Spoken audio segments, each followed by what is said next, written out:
दोस्तों आज मैं आ गया हूँ आप सबके लिए एक छोटा सा ब्लॉग लेकर के। मैं फ़िलहाल भी दोस्तों मौजूद हूँ पटना के ज्ञान भवन में, और मैं हूँ मेरे वालिद साहब और सुजीत भाई और शारिक उज़ैर। और फ़िलहाल हमारी कंपनी का नाम आप देख सकते हैं कि MNO स्वदेशी इंडिया प्राइवेट लिमिटेड। और हम लोग यहाँ पे आए हैं एग्जीबिशन के लिए, क्योंकि आज है वर्ल्ड इन्वायरमेंट डे, विश्व पर्यावरण दिवस। इसके शुभ अवसर पर हम लोग का मकसद है कि दुनिया के जन जन तक जो हमारा जो आइडिया है, हमारा जो इन्वेंट है, जो हमारा जो रिसर्च है, उसको पहुंचाने की कोशिश है। ज़माना ये सुन कर के है कब कल लड़ेगा प्लास्टिक से मक्के का छिलका। देखिए किस तरीके से बैनर को जो है फिक्स किया जा रहा है, बैनर को लगाया जा रहा है, प्लास्टिक का जो है वो टेप के ज़रिए इसको सही ढंग से अरेंज किया जा रहा है। तो काफ़ी मुझे अच्छा लगता है, और टीम वर्क का कोऑपरेशन मुझे बहुत ही ज़्यादा मिलता है और खुशी होती है। और आप देख सकते हैं कि हमारे पीछे किस तरह का इवेंट जो है चल रहा है। तो अगर आप घर पे बैठ जाएंगे तो दुनिया नहीं समझ सकेगी कि आप क्या कर रहे हैं। तो हम लोग का जो मकसद होता है कि अपनी चीज़ों को ले करके जब हम आगे बढ़ते हैं, अपनी चीज़ों को ले करके जब दुनिया के बीच में आते हैं, तब जो एक्सपर्ट हैं वो इस चीज़ पे मंथन करते हैं, देखते हैं और निचोड़ निकालते हैं कि सचमुच ये जो काम हुआ है ये इन्वायरमेंट के लिए, पर्यावरण के लिए कितना बेहतर काम है। इसी सिलसिले में दोस्तों मेरा यहाँ पे आना हुआ है। तो और ख़ुशी होती है कि हमारी टीम का ज़बरदस्त जो है सहयोग यहाँ पर मिलता हुआ दोस्तों। और ये रहा मेरा प्रोडक्ट, आप देख सकते हैं चॉकलेट रैपर है, साबुन है, कटोरियाँ हैं और मक्का का छिलका। इवन के पेटेंट सर्टिफिकेट भी यहाँ पर रखा हुआ है दोस्तों। और यहाँ पर देखिए, और टेबल के जस्ट नीचे भी एक बैनर लगाने की कोशिश की जा रही है कि चीज़ों को बेहतरीन ढंग से अरेंज करके रखना बहुत ज़्यादा ज़रूरी होता है कि लोग या कोई भी एक्सपर्ट अगर इस चीज़ को देखे तो वो तुरंत अट्रैक्ट हो जाएं। और लोग यहाँ पे प्रोडक्ट्स को देख रहे हैं, मुझे इनके लिए बड़ी खुशी दोस्तों महसूस हो रही है।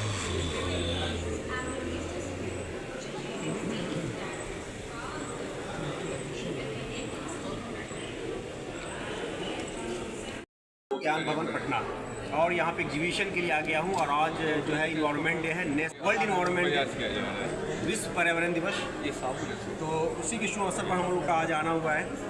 मैं जो एग्जीबिशन में जो प्रोडक्ट लगाया हूँ, मक्का का छिलका जो रखना ज़रूरी इसलिए हो जाता है कि लोगों को समझने में ज़्यादा दिक्कत ना आवे। कटोरियाँ हो गई, बड़ी कटोरियाँ, इवन कि चॉकलेट को मैंने टारगेट किया है कि इसका रैपर भी मैंने कोशिश किया है। और एक चीज़ है लाइफ बॉय साबुन, आपको नज़र आ रहा होगा। और ये रहे हमारे शुभचिंतक जो कि गहनता से अध्ययन कर रहे हैं, देख रहे हैं कि क्या कुछ नया है। और हमारे बड़े भाई हैं जिनके हाथों में जो है पेटेंट सर्टिफिकेट भी आपको नज़र आ रहा होगा। काफ़ी अच्छा लगता है। एग्जीबिशन एक पार्ट है, एक अंग है एक रिसर्चर का। और एक रिसर्चर की जो बुनियाद होती है वो समझिए कि एग्जीबिशन में ही समझ में आती है। एग्जीबिशन में लोग आपको कैसा फीडबैक देते हैं। वहाँ पर मोबाइल नंबर है, लिख लीजिए। कार्ड ख़त्म हो गया। मोबाइल नंबर है 797975। ये अभी मिल रहा है, अभी तो बेचा ही नहीं है, अभी सिर्फ एग्जीबिशन।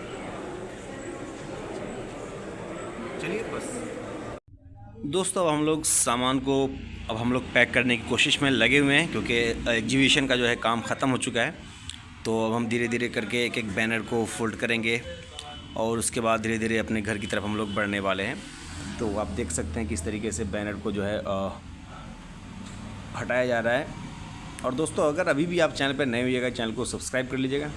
फेसबुक पे होंगे तो फॉलो कर लीजिएगा, इंस्टा पे होंगे तो फॉलो कर लीजिएगा, क्योंकि हमेशा मैं लाता रहता हूँ इस तरह का की इनोवेटिव चीज़ें नेचर से रिलेटेड, जो कि आपको बहुत ज़्यादा मोटिवेट करती है नेचर से जुड़ने के लिए, नेचर पे काम करने के लिए। सबसे खुशी की बात यहाँ पे ये होती है जब नए नए लोग जब इस प्रोडक्ट को देखते हैं तो वो अचंभित हो जाते हैं कि भाई ये सचमुच मक्के के छिलके से बना हुआ है। और किसी भी चीज़ को, नई चीज़ को दुनिया के जन जन तक पहुँचाना दोस्तों एक आसान काम नहीं होता, एक बहुत बड़ा चैलेंज होता है। हज़ारों साल नरगिस अपनी बेनूरी पे रोती है, बड़ी मुश्किल से होता है चमन में दीद अबर पैदा। तो दुनिया में आपको लगता है कि जो भी काम हो रहा है, उस काम को जो किया गया है उस काम को करना तो बहुत आसान है, लेकिन दुनिया में कुछ नया काम लेकर के अगर आप आते हैं तो समझिए कि आपको ज़मीनी स्तर से मेहनत करनी पड़ती है, ज़मीनी स्तर से कोशिश करनी पड़ती है। ख़ुद आपको प्रोडक्ट को लेकर के जन जन तक जाना होगा, लोगों में अवेयरनेस पैदा करना होगा, तब जाके कोई जो है बात बनती है। इसी सिलसिले में मैं जगह जगह में जाता रहता हूँ। दोस्तों, हम लोग का खाना पीना हो गया है और ज्ञान भवन से हम लोग अब विदा ले रहे हैं। और आज का काफ़ी अच्छा एक्सपीरियंस रहा, अनुभव रहा, क्योंकि आज विश्व पर्यावरण दिवस है। और हमेशा जो है हम लोग कहीं भी विज़िट करते हैं तो मकसद होता है कि कुछ ना कुछ सीखना है और कुछ ना कुछ दुनिया को सिखाने की कोशिश करनी है। ये हमारे सुजीत भाई हुए। चलिए, विश्व पर्यावरण दिवस। आइए सुजीत भाई, यहाँ पर हमको फाइनली चलिए वर्ल्ड इन्वायरमेंट डे, हम लोग अब यहाँ से निकल रहे हैं। ज्ञान भवन पटना ऐतिहासिक जगह है यहाँ पे, और सबसे ख़ास बात यहाँ की ये है कि जो भी इन्वायरमेंट के लिए हो, बड़े बड़े इवेंट्स हो, हम जैसे लोगों के लिए बेहतरीन अपॉर्चुनिटी जो है यहाँ पर मिलता है। काफ़ी तेज़ धूप है। क्या हुआ सुजीत भाई? अभी हम लोग एसी में थे, सुजीत भाई कह रहे हैं कि बाहर निकलने तो बहुत तेज़ धूप है। कोई बात नहीं है सुजीत भाई, हमेशा तो एसी में नहीं रह सकते ना।